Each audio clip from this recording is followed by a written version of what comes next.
welcome into Bon Appetit. Now we're all full of all the good stuff you've done before in the weeks prior, leading up to Thanksgiving. And Melissa Welch, you are a blue ribbon winner at everything this lady does. Huge prize winner at the fair. And we're going to finish up our Thanksgiving dinner with the desserts. So, what have you got for us today? Well, today I did a couple of desserts, and the first one I'm going to talk about is a cranberry apple crisp, because in the fall I just love cranberries and apples, and this has some other good ingredients in it, which to me just say fall, and they're just all good together. The flavors are just really good.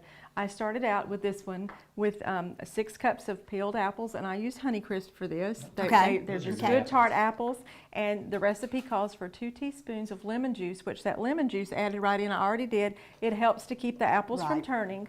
Pineapple juice is another good substitute to do that as well. So to that, I'm going to add 2 cups of fresh cranberries that have been washed, and they're just really pretty this time of the year. And they're so good for you, Melissa. They're really great good for the kidneys and they're really loads good. of the vitamin C. But 2/3 cup of sugar go into this mix, and then I'm going to add, which is another great flavor from the fall, the oranges and citrus starts coming out fall and winter and getting ready for Christmas time.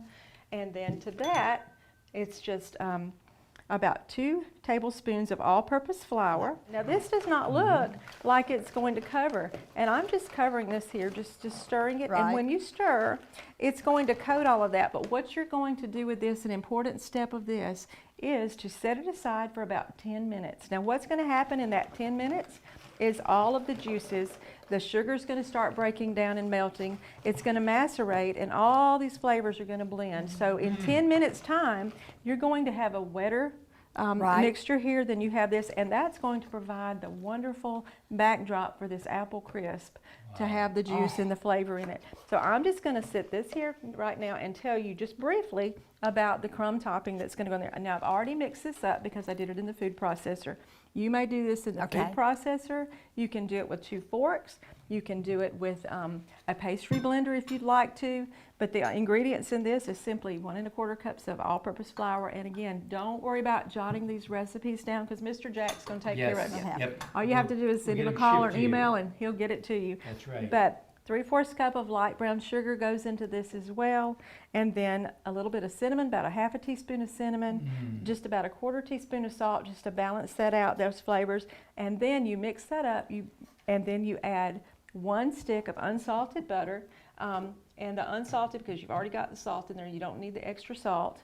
And so you add that in and just crumble it. Now when you do that in the food processor, it's going to look like sand. But you don't want it to look like sand. You want to take it and get in with your hands and your fingers. And this is great if you have kids or grandkids that want to get in and help you do something to mix. And when you start mixing this with your hands, it's going to stick together from the warmth of your hands, going to melt that butter just a little bit, and it's going to allow you to have this crumb mixture.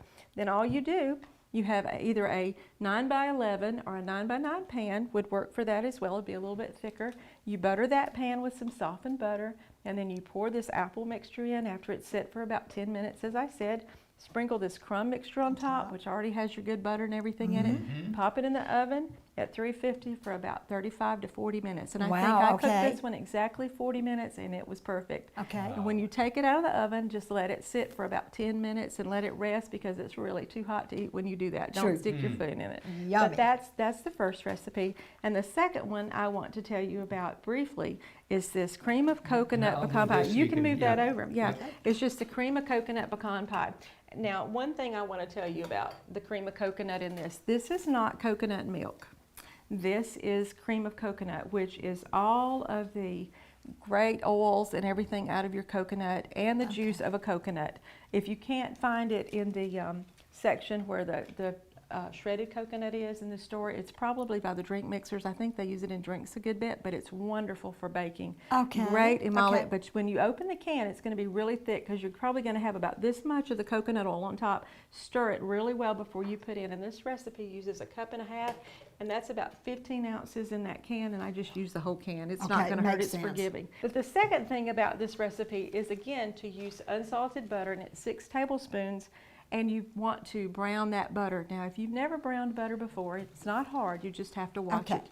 You put your butter in a saucepan on medium-high heat. You bring it to a boil, and it'll change color on you. When it starts smelling a little nutty smelling, like pecans or something, it has a different flavor from butter.